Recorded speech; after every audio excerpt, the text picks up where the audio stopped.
மாண்புமிகு உறுப்பினர் முனைவர் கணேஷ்குமார் அவர்கள். ஆன்லைன் மூலம் இந்த மது விற்பனையை துவங்க உள்ளதாக கூறியிருக்கக்கூடிய விஷயத்திற்கு பாட்டாளி மக்கள் கட்சி தன்னுடைய முழு எதிர்ப்பை இந்த நேரத்தில் பதிவு செய்கிறது.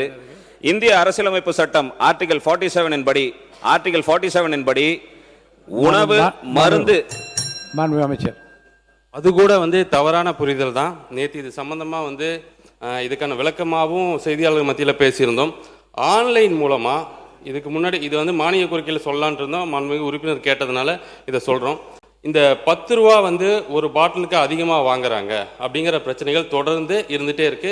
கடந்த சட்டமன்ற கூட்டத்தொடர்களில் கடந்த ஆட்சி காலத்தில் நம்மளுடைய துறை சார்ந்த அமைச்சர்கள் சொல்லியிருக்க பதில் என்னன்னா, 2011 இந்த பிரச்சனைகள் இருக்கு, இந்த 4 ஆண்டுகளாகத்தான் இந்த பிரச்சனையை ஊதி பெருசாக்குறாங்க, அரசுக்கு அவப்பெயர் ஏற்படுத்த முயற்சி பண்றாங்கன்னு பதிவு பண்ணியிருந்தாரு. ஆனா யாருமே அந்த பிரச்சனைக்கான தீர்வை நோக்கி போகல.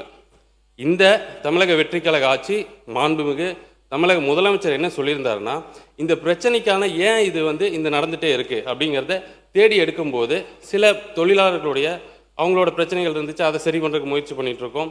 இன்னொன்று நீங்க இந்த ஆன்லைன் கேட்டனாலும் சொல்லிடுறேன், இது விற்பனை கிடையாது, ஆன்லைன்ல விற்பனை கிடையாது. நீங்க இது ஒரு கேஷ்லெஸ் டிரான்சாக்ஷன் மட்டும்தான். ரொம்ப நாட்களா எல்லாருமே சொல்லிட்டு இருந்தது என்னன்னா, அங்க இந்த டாஸ்மாக் கடைகள் பண பரிவர்த்தனை வேண்டாம், பண பரிவர்த்தனைனால அது முறைகேடான பணங்கள் வாங்கப்படுகிறது, வசூலிக்கப்படுகிறது பெரும்பான்மையான குற்றச்சாட்டுகளா கடந்த கால ஆட்சியில் 2 கட்சிகளும் சொல்லிட்டு இருந்த குற்றச்சாட்டு தான். ஸோ அதுக்கு ஒரு தீர்வு வேணுங்கிறதுக்காக நீங்க விரும்புபவர்கள் நுகர்வோர் யாரெல்லாம் விரும்புகிறாங்களோ அந்த ப்ராடக்டை அந்த கடைக்கு முன்னாடி போய் அந்த கடையோட எண்ணெய் கொடுத்தாலோ அல்லது நியர்பைங்கிற ஒரு கொடுத்தாலும் அந்த கடை எண் வந்துடும். அங்கே கன்சியூமர் விரும்புகிற அந்த பொருள் அந்த கடைகளில் இருக்கும். அதை தேர்ந்தெடுத்து அதை பே பண்ணிட்டு அந்த கியூஆர் கோடை காட்டினா அந்த பொருள் கொடுப்பாங்க. நீங்கள் மாண்புமிகு சட்டமன்ற உறுப்பினருக்கு மாண்புமிகு பேரவைத் தலைவர் வாயிலாக கேட்டுக்கிறதுனா, தவறான கருத்தை பதிவு பண்ண வேண்டாம். தெளிவாக இதில் என்ன சந்தேகம் இருந்தாலும் கேட்டால் அதை விளக்கறதுக்கு அரசு தயாராக உள்ளது.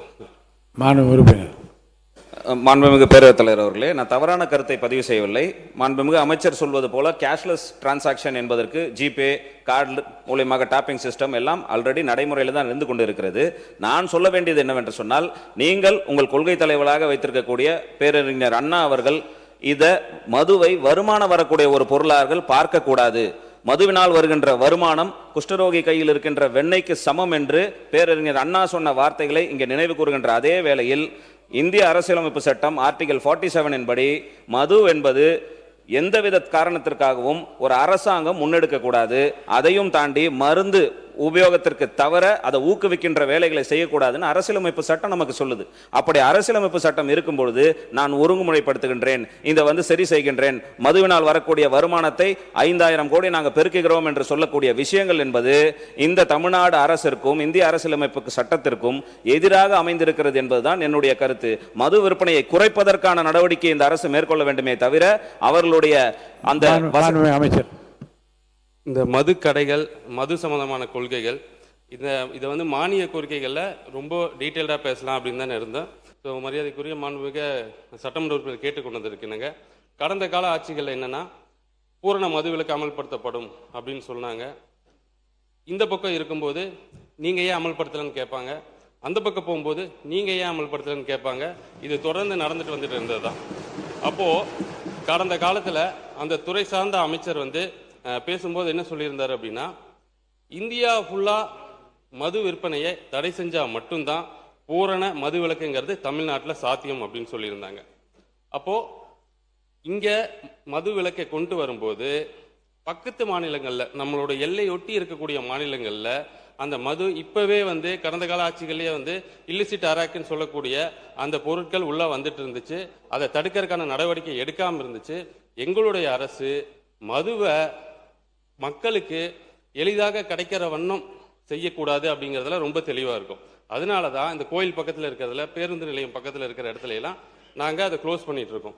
அப்புறம் மாண்புமிகு சட்டமன்ற உறுப்பினருக்கு ஒன்று தெரிவிச்சுக்கிறது என்னன்னா, தமிழக வெற்றி கழகம் என்னைக்கும் மதுவினால் வரக்கூடிய வருமானத்தை உயர்த்துவோம் அப்படின்னு எங்கேயும் சொன்னதும் கிடையாது. மதுவினால் வரும் வருமானம் உயர்வதற்கு சந்தோஷப்பட்டதும் கிடையாது.